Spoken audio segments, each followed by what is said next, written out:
Hi ನಮಸ್ಕಾರ ವೀಕ್ಷಕರೇ, ಕನ್ನಡದ ಮತ್ತೊಂದು ವಿಡಿಯೋಗೆ ಸ್ವಾಗತ. ನಮ್ಮ ಕನ್ನಡದಲ್ಲಿ ಹಲವಾರು ಸೀರಿಯಲ್ಗಳು ಇದ್ದರೂ ಕೂಡ ಮನಸ್ಸಿಗೆ ತುಂಬಾ ಇಷ್ಟ ಹಾಗೂ ಹತ್ತಿರವಾಗುವಂತಹ ಸೀರಿಯಲ್ ಎಂದರೆ ಶ್ರೀ ರಾಘವೇಂದ್ರ ಮಹಾತ್ಮೆ.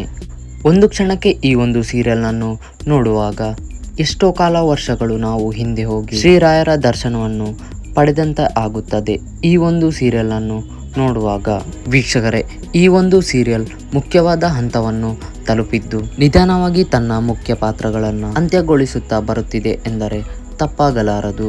ಇತ್ತೀಚೆಗೆ ರಾಯರ ತಂದೆಯಾದಂತಹ ಗುರು ಅವರು ಹಾಗೇನೇ ತಾಯಿ ಮತ್ತು ಪತ್ನಿಯ ಪಾತ್ರವನ್ನು ಮಾಡುತ್ತಿದ್ದಂತಹ ಎಲ್ಲರ ಪಾತ್ರಗಳು ಕೂಡ ಸಮಯಕ್ಕೆ ತಕ್ಕಂತೆ ಕೊನೆಗೊಳ್ಳುತ್ತಾ ಬರುತ್ತಿದೆ ವೀಕ್ಷಕರೇ. ಅದರಲ್ಲೂ ಮುಖ್ಯವಾದ ಪಾತ್ರವಾದಂತಹ ಸುಧೀಂದ್ರ ತೀರ್ಥ ಅವರ ಪಾತ್ರವೂ ಕೂಡ ಸದ್ಯದಲ್ಲೇ ಕೊನೆಗೊಳ್ಳಲಿದ್ದು, ನಟ ಸುಧೀಂದ್ರ ಅವರು ಅವರ ಪಾತ್ರಕ್ಕೆ ವಿದಾಯವನ್ನು ಹೇಳಲಿದ್ದಾರೆ. ಯಾರೆಲ್ಲ ವೀಕ್ಷಕರೇ ಶ್ರೀ ರಾಘವೇಂದ್ರ ಮಹಾತ್ಮೆಯ ಈ ಒಂದು ಸೀರಿಯಲ್ ಅನ್ನು ಮಿಸ್ ಮಾಡಿಕೊಳ್ಳುತ್ತೀರೋ ತಪ್ಪದೇ ಕಮೆಂಟ್ ಮೂಲಕ ತಿಳಿಸಿ.